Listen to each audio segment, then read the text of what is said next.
The next stage is policy implementation. Howsoever good a public policy is, if it is not properly implemented, the results will be zero. So therefore, proper implementation is very, very important thing. Now there are some writers, political scientists, who say that in a society like India, there is what is known as formalism.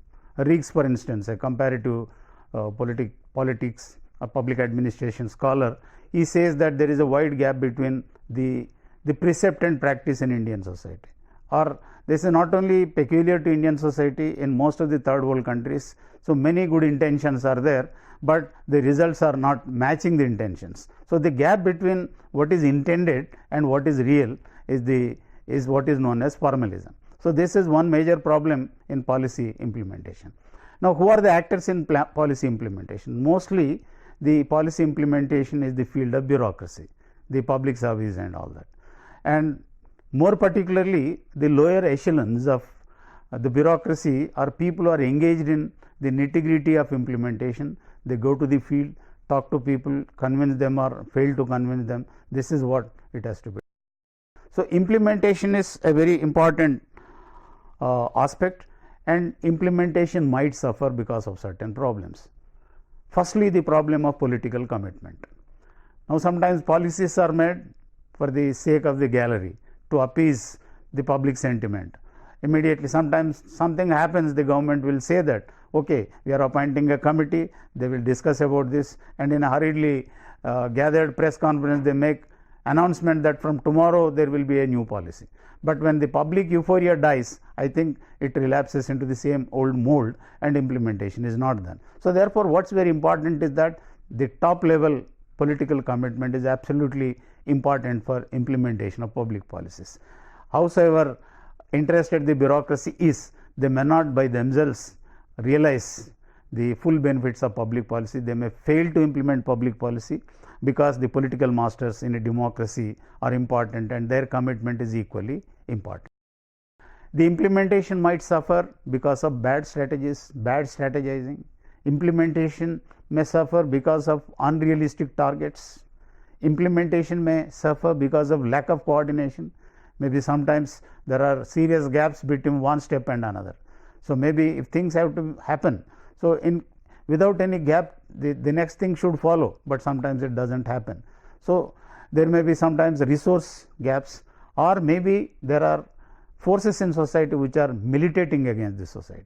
So many a time, unless there is political consensus, I think the Western democracies are considered to be consensual democracies. In contrast, societies like India, there are serious differences in the perceptions of political parties about the nature of public problems and also the kind of public policies that need to be pressed into service. So because of this lack of agreement, which is known as consensus, so consensus building is important, and if some politician at the helm is serious about implementing a policy, it's well advised that he should bring the political spectrum together and convince them how reasonable the policy is, and if this agreement is there, the policy has greater chance of becoming successful.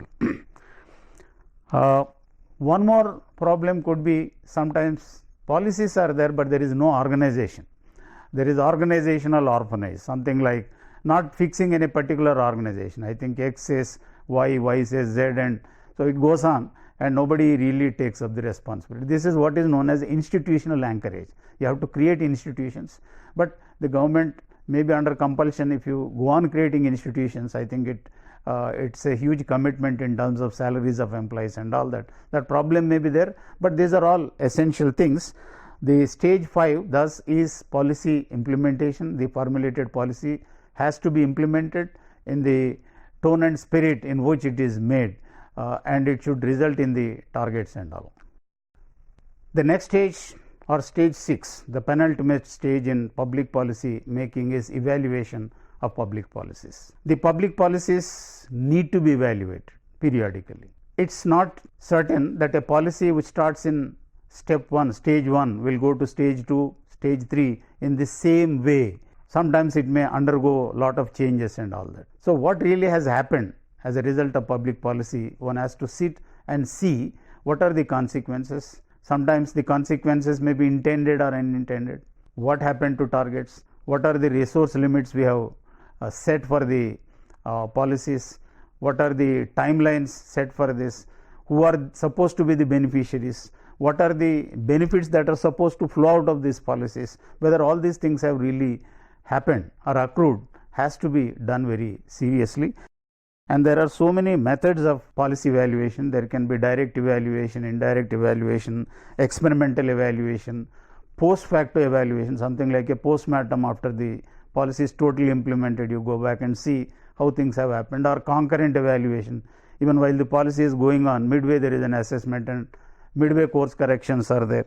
Or there may be a method known as cost benefit or benefit cost analysis, where what are all the total costs of the public policy and total benefits of the public policy, and whether the benefits far outweigh the costs, and then only policy is worth pursuing further, otherwise it can be abandoned. There can be a policy, another experimental policy, where you pick up some beneficiaries of a policy, some non-beneficiaries, and just go deeply examining how some set of people got benefited and some set of people are left off and not benefited. I think coming back and looking at, you can identify what are the missing links in the public policy making. Now we move on to the last stage in the public policy making, and that stage is known as policy continuation, policy revision, or policy termination. So once the evaluation is done, there are three kinds of possibilities. A public policy, ex-public policy may continue if it is yielding the results that are expected of it. If the policy is, everything is okay with the policy will be left as it is. But sometimes there are certain aspects of the policy that need some improvement, some toning up and all that. This is what is known as policy revision.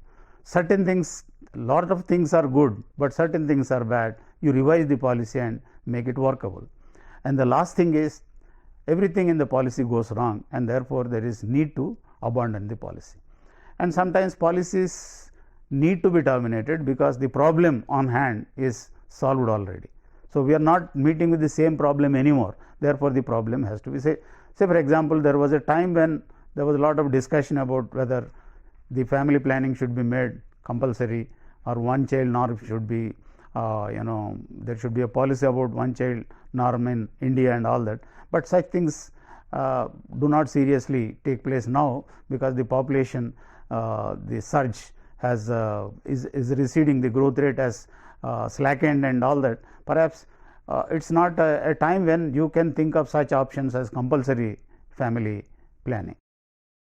Therefore, the last stage is a stage where you sit back and think coolly whether the policy is good, bad, partially good, partially bad, and the feedback from the last stage, the penultimate stage, that is policy evaluation, will help you to take these decisions, and the cycle goes back. Finally, in conclusion, let me say that policy making is a spiral process or a cyclical process. We have only tried to identify the logical steps in this to for heuristic purposes, for the sake of understanding, academic understanding. But in practical process, public policy is not that where some watertight compartments are there.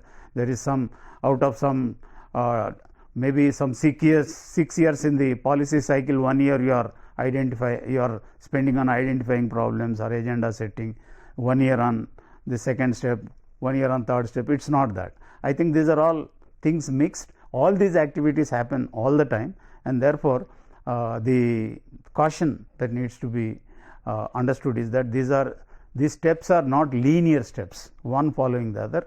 Only for logical understanding they are linear, but they are cyclical. So with this note we try to conclude. Let me just mention that public policy making is a analysis made on the basis of policy process model, which is one among several models of public policy analysis, and this is part of the traditional models of public policy making, and this discussion should enlighten the learners, you people, as to how public policies undergo several stages in their life cycle. Thank you very much, viewers. Thank you.